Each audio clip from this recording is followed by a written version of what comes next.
बच्चों, कैसे हो आप सब। मुझे आशा है कि सभी बच्चे अपने घर पर कुशल मंगल से होंगे और पढ़ाई में व्यस्त होंगे। आज इस वीडियो में हम समझने वाले हैं सामान्य हिंदी का पेपर किस तरह से आता है। शुरू के प्रश्न जो हिंदी साहित्य से आते हैं वो किस तरह से पूछे जाते हैं। ये वीडियो साहित्य हिंदी वालों के लिए भी बहुत ही महत्वपूर्ण है और सामान्य हिंदी वालों के लिए भी बहुत महत्वपूर्ण है। ऐसा नहीं है कि जो हिंदी साहित्य के प्रश्न है सामान्य हिंदी वालों से अलग पूछे जाते हैं या फिर उनसे अलग पूछे जाते हैं जो हिंदी साहित्य वाले होते हैं। तो ये वीडियो देख करके आप उन प्रश्नों को याद कर लेना जो इस प्रश्न पत्र में आए हैं और अंदाजा लगा लेना कि इसी तरह से हिंदी साहित्य के प्रश्न पूछे जाते हैं, चाहे वो सामान्य हिंदी का हो चाहे साहित्यिक हिंदी का हो। तो आप दोनों ही विद्यार्थी अगर इस वीडियो को देख रहे हैं हिंदी साहित्य वाले और सामान्य हिंदी वाले, तो बहुत ही महत्वपूर्ण है ये आप दोनों के लिए और अच्छी तरह से आपको समझाया जाएगा। क्या पता बोर्ड परीक्षा में कौन सा प्रश्न करके आपके सामने खड़ा हो जाए और उसका उत्तर आपको देना पड़े।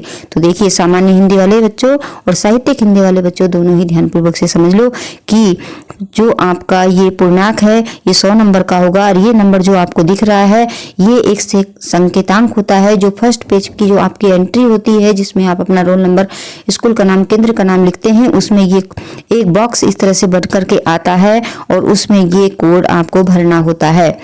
और समय आपको मिलता है 3 घंटे 15 मिनट का और जिसका पूर्णांक होता है 100। देखिए, प्रारंभ के जो 15 मिनट होते हैं परीक्षार्थियों को प्रश्न पत्र पढ़ने के लिए निर्धारित किए जाते हैं ताकि बच्चा जो है बहुत ही ध्यानपूर्वक से प्रश्न पत्र को पढ़ ले। ठीक है, तो ध्यानपूर्वक से प्रश्न पत्र को पढ़िएगा क्योंकि प्रश्न पत्र आप सही से पढ़ेंगे तभी सही से प्रश्नों का उत्तर दे पाएंगे। इस प्रश्न पत्र के 2 खंड होते हैं, दोनों खंडों के सभी प्रश्नों के उत्तर देना अनिवार्य होता है। अनिवार्य का मतलब है जरूरी। अब ये देखिए, खंड का में किस तरह से प्रश्न पूछे जाते हैं। तो सबसे पहला प्रश्न है, इस तरह से ही पूछा जाता है हिंदी साहित्य में भी और सामान्य हिंदी में भी, दोनों में इसी तरह से पूछा जाएगा। पहला प्रश्न कि वासुदेव शरण अग्रवाल की कृति है। कोई सभी प्रश्न पूछ लेंगे। अब यहाँ पर हम देख रहे हैं कि पिछले साल किस तरह से प्रश्न पूछे गए हैं। तो पूछा जा रहा है कि वासुदेव शरण अग्रवाल की कृति है, कौन सी है, इसमें से 4 दी गई हैं उसमें से आपको बताना है। तो आपको जानकारी होनी चाहिए कि जो मेरी असफलताएं हैं ये किसकी रचना है। मेरी असफलताएं, तो ये तो है बाबू गुलाब राय की। मेरी असफलताएं बाबू गुलाब राय की है, तो वासुदेव शरण अग्रवाल की कृति ये नहीं है। इस वीडियो के माध्यम से आपको और भी रचनाओं के लेखकों का पता चल रहा है। तो कई प्रश्न आपके इस वीडियो के माध्यम से तैयार हो रहे हैं। क्या पता परीक्षा में ये प्रश्न रखा हो कि मेरी असफलताएं के रचनाकार कौन हैं। ठीक है, या इस तरह से पूछ ले कि बाबू गुलाब राय की एक कृति का नाम लिखिए, तो आपका ये प्रश्न भी तैयार हो गया। ठीक है, तो मेरी असफलताएं बाबू गुलाब राय की रचना है, तो वासुदेव शरण अग्रवाल की रचना तो ये नहीं है। हाँ, ये जो दूसरा है माता भूमि वासुदेव शरण अग्रवाल जी की रचना है। ठीक है, तो फिर हम ये भी जानेंगे कि फिर आधे अधूरे किसकी रचना है। आधे अधूरे रचना है मोहन राकेश की। अच्छी तरह से याद कर लो, मोहन राकेश की रचना है आधे अधूरे। आखिरी चट्टान, ये किसकी रचना है। आखिरी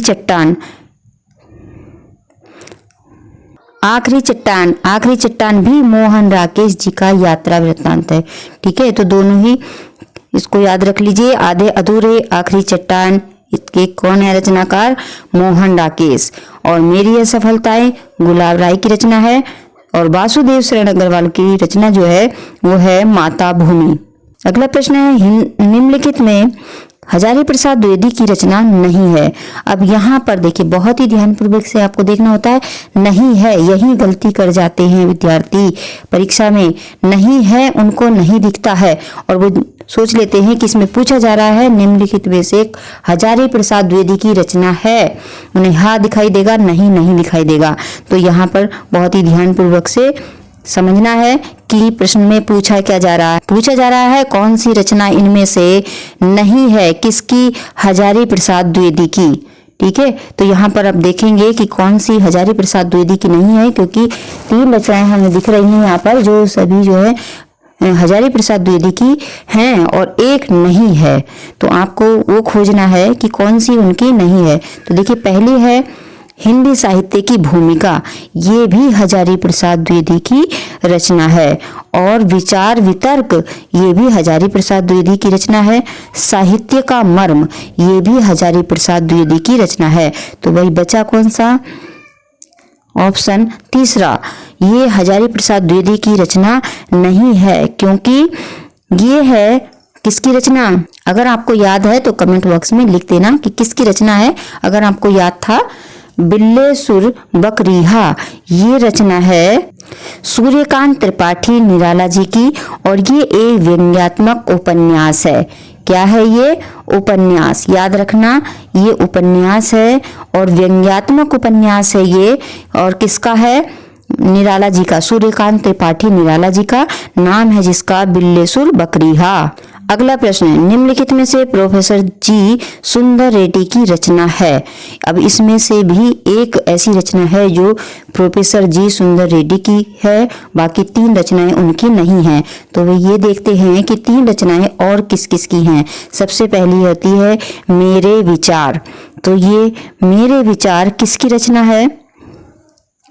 मेरे विचार रचना ही प्रोफेसर जी सुंदर रेड्डी की रचना है। तो इसका सही उत्तर हो जाता है पहला वाला, मेरे विचार। लेकिन हमको जानना है कि जो दूसरी वाली रचना पूछी है उसके रचनाकार कौन है, उसके लेखक कौन है? ये है सूरज का 7वां घोड़ा। सूरज का 7वां घोड़ा किसकी रचना है? बहुत से विद्यार्थी को आता होगा, अगर आता है तो कमेंट बॉक्स में लिख देना था। ठीक है, तो ये किसकी है? ये है धर्मवीर भारती जी की। किसकी रचना है ये? सूरज का 7वां घोड़ा धर्मवीर भारती की। अब आया एक नया नाम, आल बाल। आल बाल किसकी रचना है? आल बाल, तो आल बाल रचना है अज्ञे जी की। अज्ञे जी का पूरा नाम क्या है? अज्ञे जी का पूरा नाम है सच्चिदानंद हीरानंद बादशाह अज्ञे। तो आल बाल रचना है अज्ञे जी की, याद रखिएगा। अगला है रचना मैंने सिल पहुंचाई। मैंने सिल पहुंचाई, ये किसकी रचना है भाई? ये रचना है डॉक्टर विद्यानिवास मिश्र की। किसकी रचना है ये? मैंने सिल पहुंचाई, डॉक्टर विद्यानिवास मिश्र की, याद रखना। अगला प्रश्न, अग्नि की उड़ान पुस्तक के रचनाकार हैं। तो देखिए, अग्नि की उड़ान पुस्तककार की रचना सच्चिदानंद हीरानंद बादशाह अज्ञे तो है नहीं, पंडित दीनदयाल भी नहीं है, धर्मवीर भारती भी नहीं है। अग्नि की उड़ान पुस्तक के रचनाकार हैं डॉक्टर APJ अब्दुल कलाम। बहुत अच्छी तरह से याद रखिएगा, अग्नि की उड़ान पुस्तक के रचनाकार हैं कौन है? सही उत्तर है डॉक्टर APJ अब्दुल कलाम। और ये भी नहीं है, ये भी नहीं है, ये भी नहीं है। ठीक है, पुस्तक का नाम रखना अग्नि, याद रखना अग्नि की उड़ान।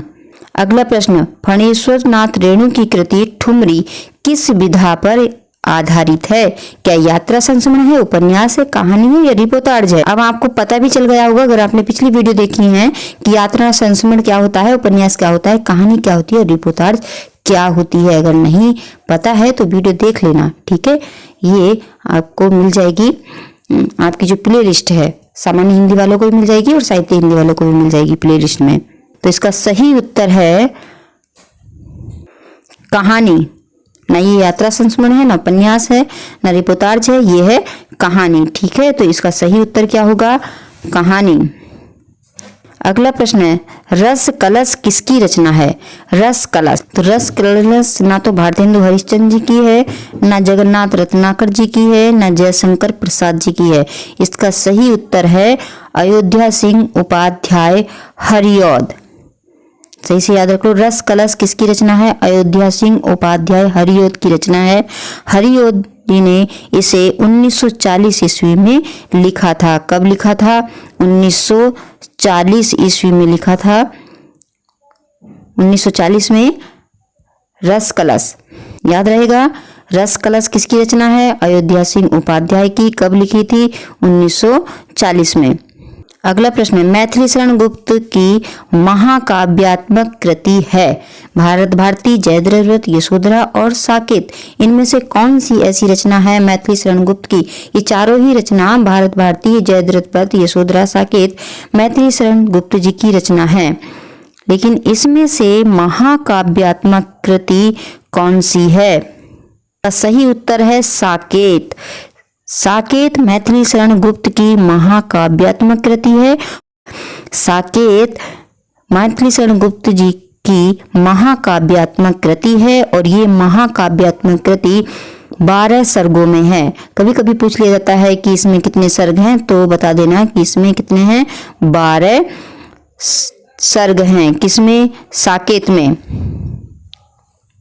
और इसका जो प्रकाशन हुआ था वो हुआ था 1931 में। ठीक है, याद रहेगा। बहुत ही महत्वपूर्ण प्रश्न है ये। मैथिली शरण गुप्त की एक महाकाव्यात्मक कृति है साकेत, सर्ग हैं इसमें 12 और इसका प्रकाशन हुआ था 1931 में।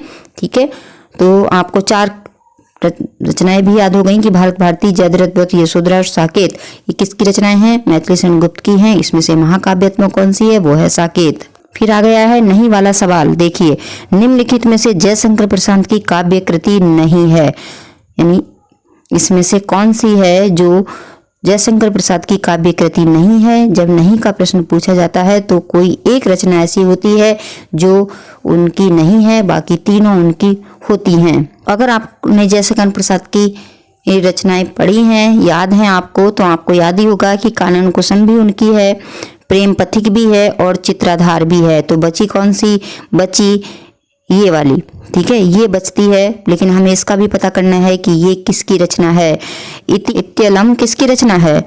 इत्यलम किसकी रचना है? तो ये रचना है अगे जी की। ठीक है, ये किसकी है? अगे जी की। सच्चिदानंद हीरानंद वात्स्यायन अगे जी की रचना है इत्यलम।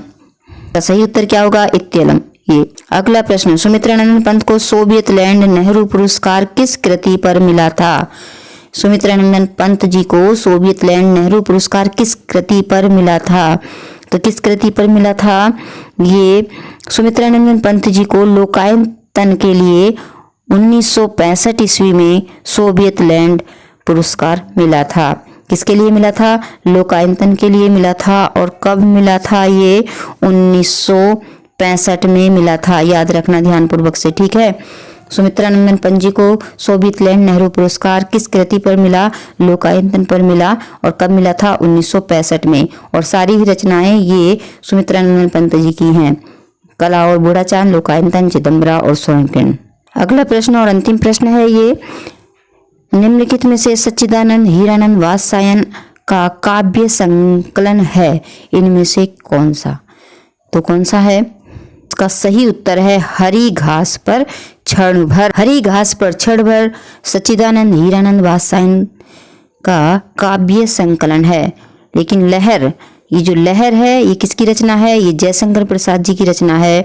और उर्वशी किसकी रचना है? उर्वशी रामधारी सिंह दिनकर की रचना है। और गुंजन पंत जी की रचना है। फिर से समझ लो, लहर किसकी रचना है?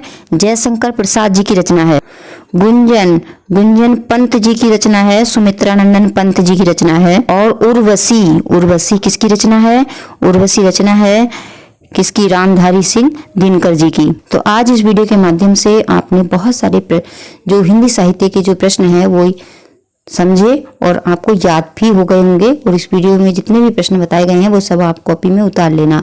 ठीक है, और ये वीडियो देख करके अपने मित्रों के साथ जरूर शेयर कर देना, जिससे कि सभी का लाभ हो, सभी का फायदा हो, सभी बच्चे पास हों। और जो चैनल पर नए हो चैनल को सब्सक्राइब कर लेना, साथ में जो घंटी है उसको प्रेस कर लेना, ताकि अगली वीडियो का नोटिफिकेशन सबसे पहले आपके पास पहुंच जाए और आप कोई भी वीडियो देखने से वंचित ना रहें। तो आज इस वीडियो में बस इतना ही। मिलते हैं फिर किसी दूसरी वीडियो में।